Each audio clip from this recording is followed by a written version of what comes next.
Hey guys, welcome back to Wrestling News 365. Hope everyone is doing very well. As always, there is a ton of news stories to get into today. So let's talk about AEW. Of course, we spoke yesterday. There was a big edition of AEW Dynamite on TBS, and it really was. What a newsworthy show. A lot of people talking about last week's episode of Dynamite was a bit lackluster. I mean, I know every show can't be a home run, but last night it was a stacked show, a really newsworthy show, and just some great segments, some really great entertaining pro wrestling. Of course, it was headlined with the return of Jon Moxley. Moxley actually opened the show on TBS last night, and what a moment. It was such a moment. As noted, former AEW World Champion Jon Moxley made his first appearance in All Elite Wrestling last night since entering alcohol rehabilitation treatment in early November 2021. Now, Moxley kicked off Dynamite entering to his signature Wild Thing theme song and walking through the crowd. Now, Mox, it must be said, you can see right there the difference physically. It's just huge. I mean, the difference, compared that version of Jon Moxley to the version that was in AEW in November of 2021. It's night and day. He's leaner. His face looks better. He just looks healthier, doesn't he? He really looks healthier. Now, again, he looked really well, headed to the ring with a lot of intensity in his eyes, as he always does when he enters through the crowd. The crowd was popping like crazy. It was loud. There was a great reaction. Before he began to speak, he took a moment to absorb the chants from the crowd. Of course, they were chanting Moxley and welcome back. But even before he cut his promo, which was, of course, fantastic, and we'll talk about the promo, obviously. But even before he cut his promo, he's, again, absorbing all of this in. And then suddenly you hear something from the crowd. You hear some guy, a heckler, a fan, say, it's difficult to kind of make out, but it sounds a bit like, get the trash out of the ring kind of situation. And Moxley, his first words back in AEW in nearly 3 months after entering alcohol rehabilitation is, hey, go F yourself. Get that guy out of here, piece of shit. It was just, it sums up Moxley. Now, again, to walk on TBS and drop an F-bomb on live television is a big deal. And whilst I loved it, and whilst I'm sure everyone loved it, and whilst I'm sure probably most people in AEW loved it, and the guy's just been in rehab. He's been in rehab, and he gets out, great reception, and you've got a guy saying, oh, get him out of the ring, get that guy out of the ring. What an idiot, that guy. I mean, and we'll talk about fans and that in a second, but good for Mox. Good for Mox telling the guy to go F himself. Now, I'm sure AEW will be fined, probably by the FCC, and there's probably a conversation had with Tony Khan and Moxley, and I'm sure people on TBS weren't exactly thrilled, but I just find it humorous because if you watch, and I know it's different, but if you watch, say, a football match over here in the UK on Sky Sports, you hear cursing, you hear bad language all the time, and they just go, I apologize for that. And I'm sure it'll probably be the same for that. I don't even recall anyone on commentary saying sorry or anything like that. It probably just chalked up to, just don't do that again kind of situation. And when it comes to fans, and this was kind of a recurring theme, in fairness, throughout last night's show, the crowd was hot. It felt like this was obviously Washington, D.C. is when you had the first Dynamite. I'm pretty sure the arena was not sold out. The way they lit it and had, the set up for production, I very much doubt it was sold out. Nevertheless, the atmosphere was really good. The atmosphere was way better than it was last week. Last week's crowd was really quiet, and I don't know if that's just because, again, the arena was essentially half empty. I don't know if that was really a driving force for it being so quiet last week. But in fairness to the fans in Washington, they were super loud. They had a great atmosphere. They were rowdy. It was great. But there is always a line. I'm one of those people. If you buy a ticket to the show, absolutely, you can boo what you want. You can cheer what you want. You can say if a match sucks. You can say if the promo sucks, all that kind of stuff. But there's a line. There's absolutely a line. This guy's just been in rehab. It's his first public appearance in a pro wrestling ring in 3 months. He gets in the ring. He hasn't even said anything. And you've got some guy in the crowd who's ironically probably drunk off his ass saying, get that piece of, what out the ring. It's ridiculous. Absolutely ridiculous. And I think we need to realize as pro wrestling fans, yes, when you buy a ticket, you can say what you want. You can do what you want. But there's a line. There's absolutely a line. And would this is the irony, isn't it? If that pro wrestling fan, if he was in the street and he saw Jon Moxley, you know for a fact he'd be like, oh, such a big fan. Can I have your autograph? Can I have a picture? Can I have a selfie? You know, everyone can be a tough guy behind a barrier, you know. So good for Mox for calling that heckler out. And in fairness, you know, after that, the promo was fantastic. Best promo on the show, and there were some good promos on the show. But best promo on the show, obviously by far, it was his first promo since returning to the ring. It was centered around his battle, obviously, with alcoholism, making a metaphor about how a black cloud of a demon was following him. And the demon didn't want him to ever be free, so he can finally embrace the good life he has with his wife and his family. He says he has a lot of scars, and it may be normal to keep those things hidden like they aren't there, but those are the things that give us strength and make us who we are. He says that he knows that nobody is perfect, but people should be able to stand in front of the world, scars and all, and say, hey, this is me. Mox says there are plenty of people that want to write him off and doubt him, but if they want to doubt him now, they can think what they want. He has some great lines in this. He really has some great lines in this promo. He said, but just like that cloud of a demon, he will tell you to shove it up your ass. He says, I don't run from demons, I beat the shit out of them. And it's just that lines like that was a great line. He also said that he's thirsty, and if you thought he was dangerous before, all he drinks these days is blood. Again, it's great. It was a great promo. It was great lines. It was a great moment. It felt like a big deal. It really did. And I think also you have to give credit to AEW for how they've handled the Moxley situation and given him the time off. And he just looks, like I said, the biggest thing immediately I thought when he came out was just, man, he looks so much better, so much healthier.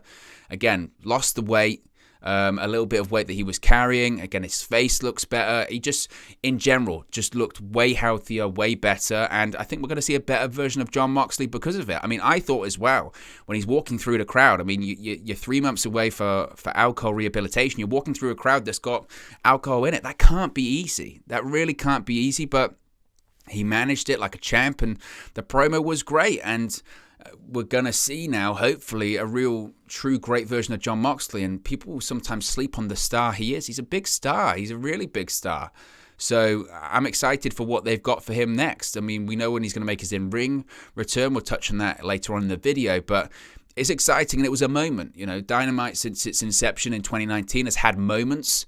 You know, big moments and historic moments, whether it's obviously the Brody Lee show or people's arrival like CM Punk. I mean, that was Rampage, but, you know, moments like Sting's arrival and all that kind of stuff. They've had big moments on the show. Kenny Omega winning the AEW World Championship. But last night, once again, felt like just one of those big moments that people are always going to go back to, the return of Jon Moxley after rehab. It just felt like a big deal. So good for Moxley, and it takes a lot. It takes a lot to come out and bare your soul in front of an audience, let alone a global audience on television as well. So good for Mox, and it was a great moment and a great promo.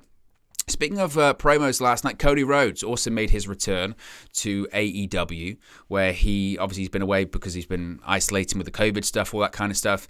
But it featured a segment where Cody Rhodes, TNT champion, came out to the ring and set up a large ladder. He then delivered a promo when he was referencing CM Punk's pipe bomb promo when he was with WWE and how Punk's return is the greatest of the decade. But he actually pointed out that despite mentioning working with Ring of Honor and New Japan when he left WWE, Punk never actually did that. Cody did, though. He made those dreams a reality. He said that before there even was a Forbidden Door, Cody Rhodes was the Forbidden Door, essentially. He claimed that he was the one that built the Forbidden Door, and it was before it was ever recognized as a term. He also talked about how things have gone off the rails since he left AEW 2 weeks ago, pointing out how the Wednesday Night Wars almost repeating themselves between the Young Bucks and Red Dragon when they almost came to blows last week. He said that the Undisputed Era is just developmental talent from WWE. He also brought up Walter's name change, referring to him as Gunnar McGillicuddy, which in fairness I did think was a great line. He also did a bit about Malachi Black and the new stable member Brody King, and criticized Brody for coming into the company and keeping that name because of the legacy it holds with Brody Lee. He also said that in years in the future, -1, Brody Lee, when Brody Lee Jr. is ready to compete, he'll be there to claim his name as well. He also spoke about the TNT Championship being built on a great foundation of champions like Brody Lee, Sammy Guevara, Miro, and others. But people don't give it the same respect because it doesn't have the word world in the title. He explained how there was an interim TNT champion in Sammy Guevara, and the two men need to determine who the undisputed TNT champion is. He said that Tony Khan sent him the contract in the mail, even though it wasn't the contract he was looking for, referring to those rumors of him being a free agent. He said that Tony proposed a ladder match for next week's Dynamite, which of course is Beach Break, to finally determine the undisputed TNT champion of AEW, which Cody accepts. So we'll touch on the match in a bit. Just talking about the promo. Look, obviously, I thought it was a good promo. I did think it was a good promo. Cody Rhodes, of course, generated a reaction. He's an interesting character. I will be totally transparent and say there were parts of it I wasn't totally on board with, and I think that's just my reaction just to Cody Rhodes anyway when he does his promos. At parts, I felt it was too long, but in general, you would say it was a very good promo, and the audience was reacting. There was a Royal Rumble chant at one point as well, which I think Cody managed well too. Some points were maybe a bit too much insider baseball for me, talking about I didn't turn heel because of, I helped build this company, and I didn't turn heel for those that were cheering on me when people didn't believe in me, that kind of stuff. I don't think you need to say that. I don't think you need to be that on the nose. The WWE shots, they are what they are. I did think the Gunnar McGillicuddy line was fun, and the whole Wednesday Night War thing and Red Dragon being from developmental. I felt like it was a promo where people were talking about Cody Rhodes because of the free agency and the contract stuff, and Cody Rhodes, like again, this is it was certain lines that you still roll your eyes at, and I think that's just a Cody Rhodes promo for me. Like when he came out and said, I was told to save this promo, but I don't know how many I'm going to have left. Stuff like that just is a bit cringy for me. Overall, though, like I said, I thought it was a good promo. Sets up the match next week nicely, and it was fine. I think there's way more scope, and they'll continue to explore it with the contract stuff, and maybe it's worth just not throwing everything at the wall straight away. But it was a good promo, and it was a good segment. More of that, as opposed to the American Dream and the Anthony Ogogo stuff, where it was ridiculous. But it still has parts where it's just like, Do you need to say that? Do you need to go there? But it was fine. It was fine.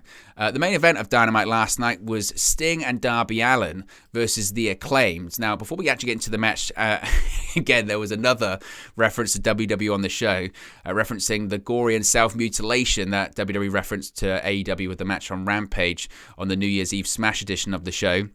Max Caster came out and referenced it in his rap. He said, the Acclaimed beating that ass if you're fighting us with gory and self-mutilation. And it was fine. Like, that's what Max Caster, that's the gimmick, isn't it? That's what Max Caster does. So I didn't mind that. I must say, though, the main event was a lot of fun. A lot of fun and different to what I thought it was going to be. Sting and Darby Allin were always going to win. They defeated the Acclaimed. Acclaimed to a number one ranked tag team, so Sting and Darby are going to take that spot. As I mentioned, I think we're getting towards Sting and Darby versus the Lucha versus Jurassic Express for the tag titles. There was an angle last night with the Gun Club. They want a shot, so I'm sure they'll face them at some point, which gives Sting and Darby enough time to stretch it out that I think we'll have the match at Revolution. And I think it's a good story of last year Sting was returning to the ring, which was improbable, and now 12 months later he could be a champion, tag team champion with Darby Allin. That's a lot of fun. So I think they might go in that direction. But I thought we would just see the typical Sting and Darby tag match with Darby working the most of it, Sting hot tag, couple of bumps, that's it. But it was so different. It was completely different.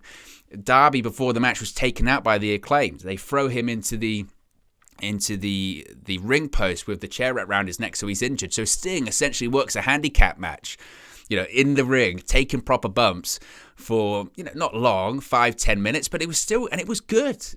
It was good. And Darby comes back out, evens the odds, and then Sting's reminding me at this point of Terry Funk in sort of late 90s, where he's old and he's just doing crazy stuff, because Sting was doing insane stuff. He did a dive off the stage through a table at ringside through Max Caster. Sting is 62 years old, and I will hold my hands up because the video's out there, and I'm not one of those people that's going to be a hypocrite and take it down or anything like that.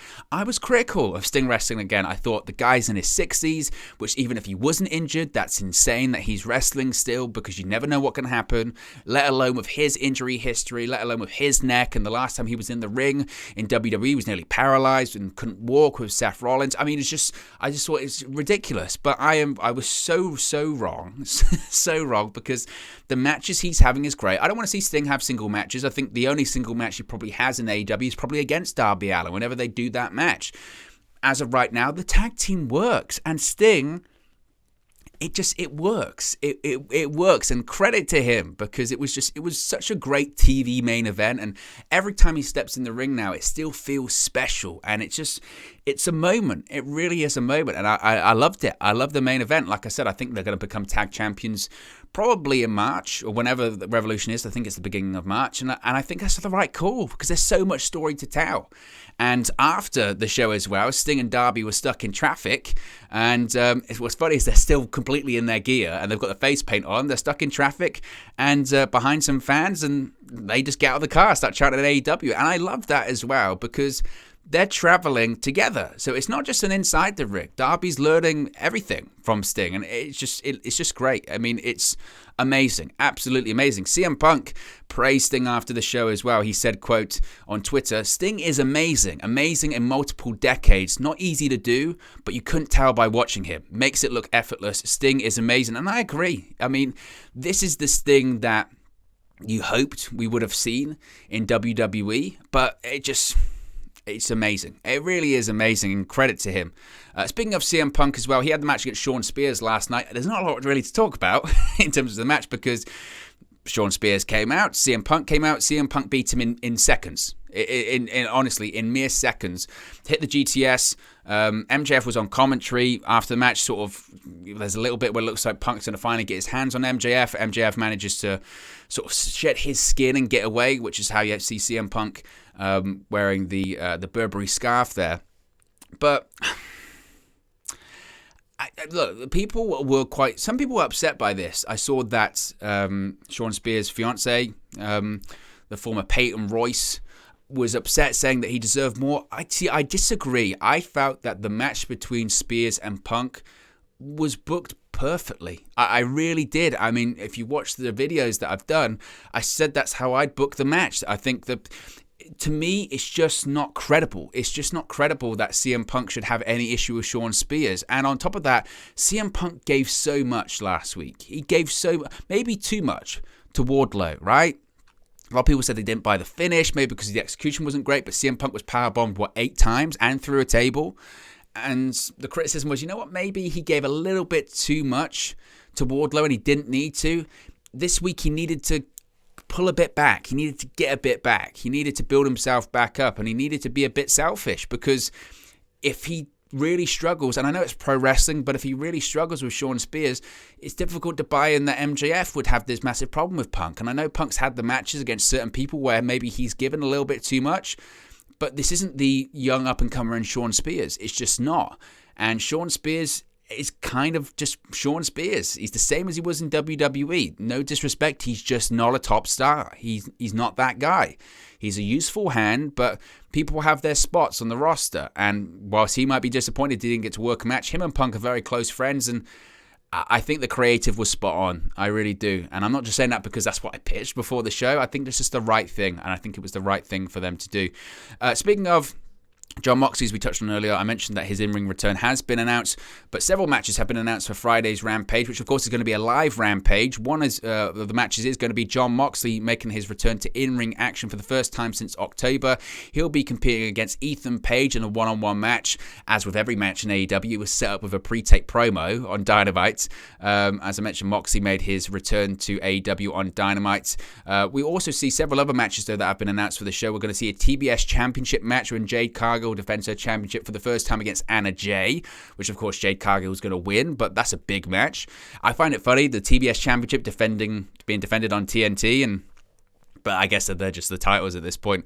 We're going to see Hook also in action again. He's making another appearance again on Rampage as he continues to rack up wins. This time he's facing Serpentico in a one-on-one action, which of course was his first opponent in his first match on Rampage. And it must be said, the pop that he got when just the graphic for his match appeared on the screen was huge. they've got something. They absolutely do have something in Hook. There's no doubt about it. Other matches announced for the show are the Young Bucks versus Roppongi Vice, Trent Beretta and Rocky Romero reuniting. I think they did a decent job in hyping up that they're going to be a threat to the Young Bucks. They've beat them a couple of times in New Japan and their history at the likes of Wrestle Kingdom and Dominion and all that kind of stuff. So I think they did a nice job in building that up, but we know that the Young Bucks are ultimately going to win that one. Next week, of course, on Dynamite is Beach Break, and there are several matches announced. As I mentioned earlier on, we have the ladder match for the Undisputed TNT Championship, Sammy Guevara versus Cody Rhodes. You know what? I think this one's really tough to call. I do. I think that the plan may have been, and I think plans have changed here, I think the plan may have been originally Sammy drops the belt to Cody drops the title to, say, Scorpio Sky. Because Dan Lambert was feuding with Cody Rhodes. And I think that might have been the plan. And I think those plans have sort of switched slightly. I don't know if the plan was for, Sammy to drop the belt to Cody and then he drops the belt back to him at Battle of the Belts to sort of hype up that show. Or now I kind of feel like they might have just gone in a different direction. And we might have Cody Rhodes keep the title for a bit or just drop it back to Sammy in this big match and actually have another big moment for Sammy Guevara. I think it's tough. I think it's a tough one to call. And that isn't a bad thing. And it should be a great match, no doubt about it. I've seen people say, it's just a rip-off of Shawn Michaels and Razor Ramon, WrestleMania 10. But I would also say that how often has that match even happened where there's been two bouts on the line that's been defended, that's been in a ladder match? I can't think of many.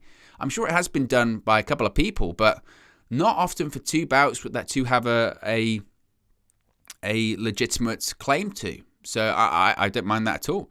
Other matches announced for the show is Jericho, Santana, and Ortiz versus Daniel Garcia in 2.0. They did a segment backstage during Dynamite where they talked about Eddie Kingston, and Santana and Ortiz didn't like Jericho sort of dressing down Eddie Kingston. Of course, their history being from New York and LAX and Impact Wrestling, etc. Sort of teasing, leaving the Inner Circle. I spoke the other day that I actually think the Inner Circle should probably split and Jericho needs to move on to something else. The GFY stuff is just not for me. And look, Jericho's got a lot of catchphrases over in the past, and I think his thought process is if I just keep saying it enough, eventually it will get over. This isn't one that's going to get over. It's just not. Jericho just needs to be different. He's treading water right now. He needs to find just something different in the character, and I think that's what he's searching for. Another match announced is Red Velvet versus Layla Hirsch. Layla Hirsch officially turned heel on Dynamite last night when she attacked Chris Statlander and Red Velvet backstage. So they're going to have that match. We're also going to see an Anything Goes Lights Out match. Of course, last night on Dynamite we had Adam Cole and Britt Baker defeat Orange Cassidy and the aforementioned Chris Statlander. Closing moments of the match saw Orange Cassidy accidentally send Britt Baker through a table at ringside, so Adam Cole's going to get revenge. I mean, ultimately, I think Adam Cole will win, but given that it's Anything Goes Lights Out, which doesn't go against the record, they could possibly have Orange Cassidy win that one and give Adam Cole his first defeat. I just don't see the logic behind that. Yes, it wouldn't count towards Adam Cole's record, so he could still be a future contender for Adam Page's AEW World Championship, but I just don't see how that continues to get Adam Cole over. And Adam Cole's beat Orange Cassidy, twice now? So I think Adam Cole wins that one, but they'll be bloody, because every time there's lights out match, the last one was Thunder Rosa versus Britt Baker, and that was bloody, and I expect it to be the same as well. Finally, we had the in-ring AEW debut of Brody King last night on Dynamite. He teamed with Malachi Black to defeat the Varsity Blondes. It was very one-sided. The entrance, it must be said, was awesome. Absolutely awesome by the Kings of the Black Throne or the House of Black, whatever you want to call them. It's different. It's actually performed by Brody King's band, which was it was similar to Malachi Black's entrance, but it was different music and it was really well done. I've seen a lot of people talking. There's like a female narrating in it, and I've seen a lot of people saying that sounds like Julia Hart, and I think that could be accurate because again, Julia Hart's still going to turn heel at some point. You can just tell. But obviously, I thought that was going to happen last night, and it didn't. But I still think that's going to happen in the future. They did a point of the match where Brian Pillman Jr. was hesitating to hit his springboard attack since the last time he did it got caught when he botched it by Malachi Black. So that didn't happen. It just made, to be honest, Brian Pillman just looked like an idiot. Just the biggest idiot. After the match, after they won, there was a promo when Pac appeared on the screen.